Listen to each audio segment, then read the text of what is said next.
سونے کی تجارت ہے، خریدار سونا خریدنے کے بعد آدھی رقم دیتا ہے اور باقی آدھی قیمت کچھ دنوں کے بعد دیتا ہے، کیا یہ صورت جائز ہے؟ نہیں، یدن بھی یدن ہونا چاہیے، ایک ہاتھ سے سونا دے اور اسی وقت جو ہے اس کی قیمت لے، ولا یب دونوں کے درمیان کوئی چیز نہ رہ جائے، جیسا کہ حدیث شریف میں یہی ہونا چاہیے، یہی صحیح ہے، اس کے علاوہ دوسری صورت صحیح نہیں ہے۔ نئے یعنی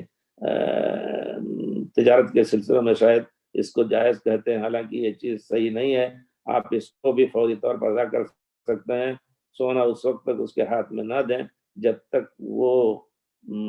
بطاقہ